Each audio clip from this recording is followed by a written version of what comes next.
New born baby care हम बात करेंगे कि न्यू बोर्न की जो बेबी है जस्ट आफ्टर डिलीवरी क्या केयर करनी चाहिए और कौन सी ऐसी चीज़ें जो कि करना ज़रूरी है और कौन सी ऐसी चीज़ें जो कि अवॉइड करना चाहिए जो कि बच्चे के लिए नुकसानदेह हो सकती हैं। तो सबसे पहले तो प्लेस ऑन रेडिएंट वार्मर, यानी बच्चे को वार्मर पे रखना है। ये फर्स्ट स्टेप है कि बेबी को पोजीशन करेंगे और वार्मर के नीचे रखेंगे। दूसरी बात ये है कि dry and stimulate the baby, यानी बच्चे को ड्राई करना, और जब हम जिस वक्त बेबी को ड्राई कर रहे होते हैं वही उसके लिए स्टिमुलेशन भी है। तो मोस्ट ऑफ द बेबीज जो है वो इस स्टिमुलेशन से एक्टिवली क्राई करते हैं। तो ये जो दो स्टेप हैं, तकरीबन ज़्यादातर जो बच्चे हैं उनको इन दो स्टेप के अलावा मज़ीद कुछ करने की ज़रूरत नहीं पड़ती और ये बच्चे एक्टिवली क्राई कर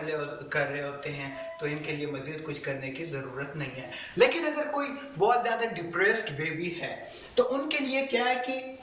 एक तो सक्शन करने की उनमें ज़रूरत है, अगर सिक्रीशंस मौजूद है नोज में या फिर माउथ में, इसमें डीप सक्शन की ज़रूरत इतनी नहीं है।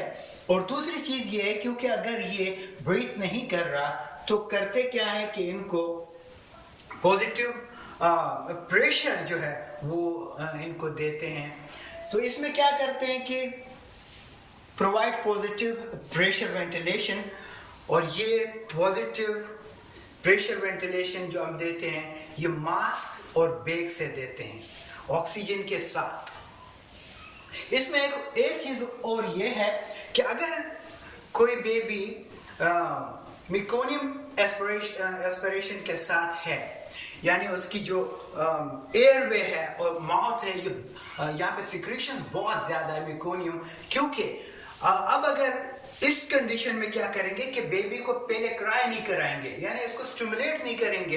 क्योंकि अगर बेबी क्राई करता है तो जो सिक्रीशन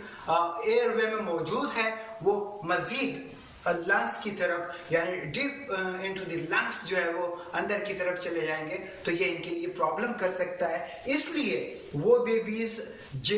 या वो मदर जिसमें अगर हमने ये देखा कि वहां पे म्यूकोनियम है,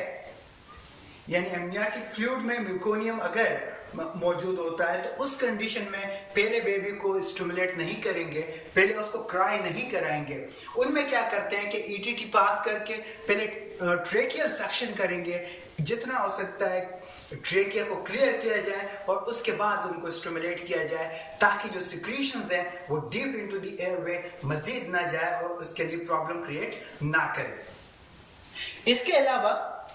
सीपीआर का जो स्टैंडर्ड टेक्निक है वो भी न्यूबॉर्न बेबी के रिससिटेशन में सेम टेक्निक अप्लाई होती है, वही स्किल्स एयरवे ब्रीथिंग और सर्कुलेशन की है, लेकिन एडल्ट में और बेबीज में थोड़ा सा फर्क है, क्योंकि नॉर्मली जो न्यूबॉर्न बेबीज है उनका हार्ट रेट, उनके जो रेस्पिरेटरी रेट है और कुछ और ऐसी चीजें, थोड़ा सा जो फर्क, यानी फ्लूइड कितना देना है और क्या करना है और ब्रीथ टाइम कितना रखना है, इसके अलावा कितने पुश देने हैं, ये थोड़ा सा डिफरेंट है। इसके अलावा एक और ज़रूरी चीज़ कि बेबी का जो कोड है उसको कब काटना चाहिए।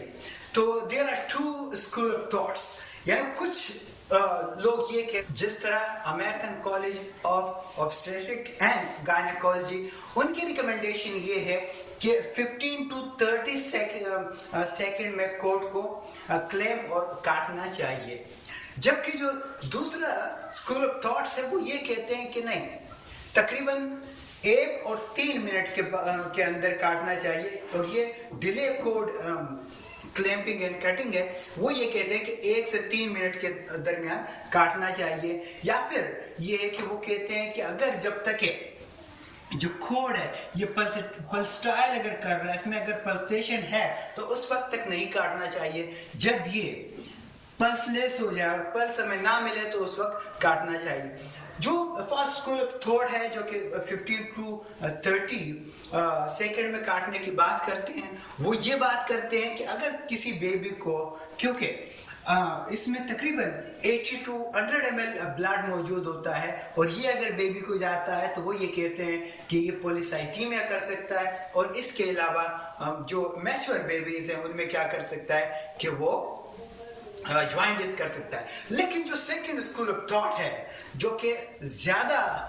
बेहतर बात करते हैं, वो ये कहते हैं कि अगर किसी बेबी को ब्लड थोड़ा ज्यादा चला जाता है तो वो बेनाइन कंडीशन है, कोई ऐसी प्रॉब्लम वाली बात नहीं है। दूसरी चीज वो ये कहते हैं कि अगर कोई बेबी ज्वाइंटिस हो जाता है वो भी बेनाइन कंडीशन है, जो कि प्रॉब्लम वाली कोई ऐसी चीज नहीं है। लेकिन डिलेड कोड का मतलब ये है कि 1 to 3 मिनट, इससे ज्यादा डिले करना बेबी के लिए प्रॉब्लम है। उसके ऊपर हम अभी बात नहीं करेंगे। और जो सेकंड स्कूल ऑफ थॉट है वो ये कहता है कि अगर खास तौर पे प्री मैच्योर बेबी है, और pre mature babies most of the babies जिनको रिससिटेट करने की जरूरत है, तो वो ये कहते हैं कि ये बेबीज के लिए नेचुरल रिससिटेशन है। यानी बेबी अगर डिलीवर होता है और बाद में हमें उसके सर्कुलेशन के लिए फ्लूइड अगर देने की जरूरत है, बड़ा सा फ्लूइड अगर हमें देने की जरूरत है, या सर्कुलेशन के लिए हमें मजीद मेडिसिन देने की जरूरत है, तो ये नेचुरली कुदरती तौर पे जो यहाँ पे मौजूद 60 to 80 ml ब्लड अगर ये इस बच्चे को मिल जाता है, तो इस ब्लड के मिलने का मतलब क्या है कि इस बच्चे को, क्योंकि आरबीसीज मौजूद है और आरबीसीज में ऑक्सीजन है, इसके अलावा ब्लड में क्योंकि न्यूट्रिशन इस बेबी के लिए मौजूद है, तो इसलिए ये जो स्कूल ऑफ थॉट है ये ज्यादा बेहतर, इनकी जो आइडियाज हैं वो ज्यादा बेहतर हैं।